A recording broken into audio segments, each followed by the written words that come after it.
পুরুষ মানুষকে ঠিক বিশ্বাস করা যায় না, তাই না? আমার বাবার অসুস্থতার সময় আমার যে পুরুষ বন্ধুটি রাতের পর রাত আমার সাথে জেগেছিল, তাকে আমি অবিশ্বাস করতে পারবো না কোনো দিনই। পুরুষ মানুষ খুব সুযোগ সন্ধানী। যে পুরুষ বন্ধুর কাঁধে মাথা রেখে ঘুমোতে ঘুমোতে আমি সারা রাত ট্রেন জার্নি করলাম, একসাথে থাকলাম, সে চাইলেই তো সুযোগ নিতে পারত, নেয়নি তো। পুরুষ মানুষ কখনো সৎ হতে পারে না।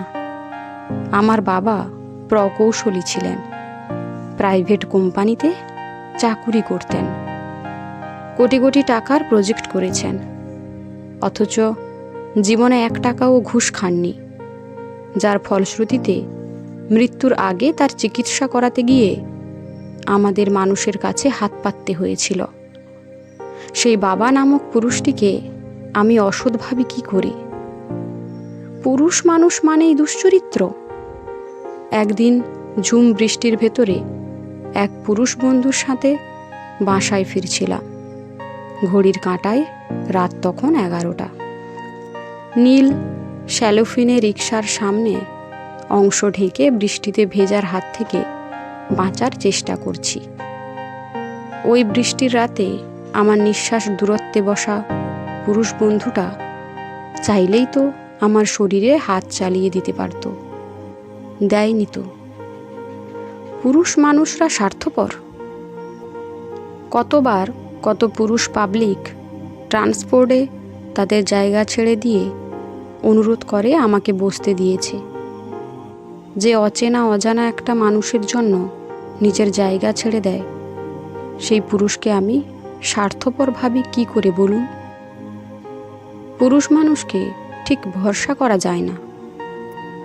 আমার বাবার অ্যাক্সিডেন্টের পর মৃত্যুর আগে পর্যন্ত 7-8 বছর চাকরি ছিল না। টানাপোড়েনের সংসারে বাবার কাছে যখনই টাকা চাইতাম, চোখ বন্ধ করে জানতাম নিজে না খেয়ে থাকলেও আমাকে যেভাবেই হোক বাবা টাকা জোগাড় করে দেবে।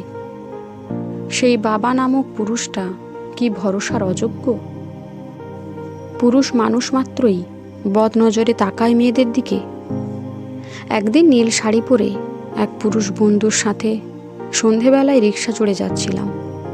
সে হঠাৎ করে বলল, তোমাকে 1 মিনিট দেখতে দেবে?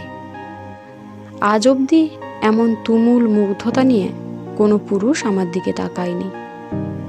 সব পুরুষের চোখে কাম লালসা থাকে না, বিশ্বাস করি। পুরুষ মানুষ মেয়েদের সম্মান করতে জানে না। এক পুরুষ আমাকে ভালোবাসে, একতরফাভাবেই ভালোবাসে।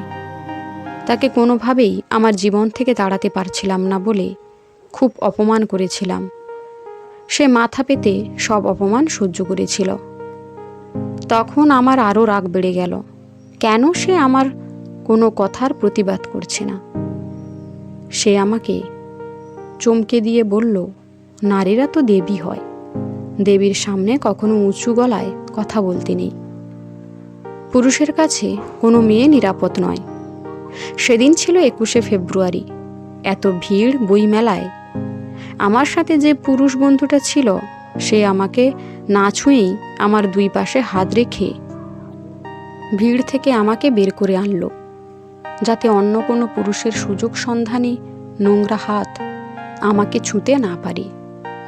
সেই পুরুষ বন্ধুর কাছে কি আমি নিরাপদ ছিলাম না? পুরুষ মাত্রই ডমিনেটিং স্বভাবের। আমার এক পরিচিত পুরুষ বিবাহিত জীবনে খুব সুখী। সে কখনো তার সহধর্মিণীর চলার পথে বাধা হয়ে দাঁড়ায় না, তার স্বপ্নগুলোকে সম্মান করে। সহধর্মিণীর চেয়ে সে তাকে সহমর্মী ভেবেছে বেশি। দুজন সহযোদ্ধা হয়ে সংসারে টিকে থাকার জন্য স্বামী স্ত্রীর চেয়ে বন্ধু হয়ে উঠেছে ঢের বেশি।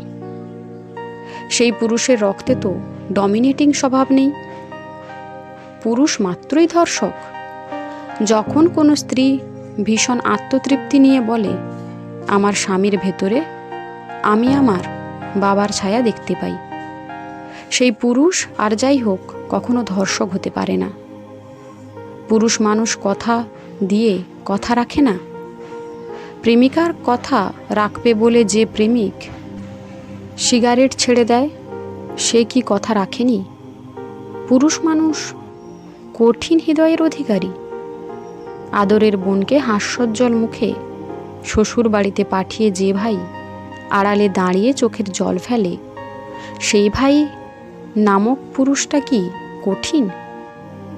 এ পৃথিবীতে যেমন ধর্ষক পুরুষ আছে, দুশ্চরিত্র, সুযোগ সন্ধানী, স্বার্থপর নোংরা পুরুষ আছে, তেমনই আছে ভরসা করার মতো বাবা নামক পুরুষ, বিশ্বাস করার মতো প্রেমিক নামক পুরুষ, বিপদে পাশে পাওয়ার মতো বন্ধু নামক পুরুষ, প্রচণ্ডভাবে আগলে রাখার মতো ভাই নামের পুরুষ। অবিশ্বাসী পুরুষদের মহামিছিলে যেন এই সব সত্যিকারের পুরুষেরা হারিয়ে না যায়। তাই কবিতায় থেকো ঋদ্ধ পুরুষ, থেকো আমার শ্রদ্ধায়, মননে আর তুমুল ভালোবাসা ও ভরসায়।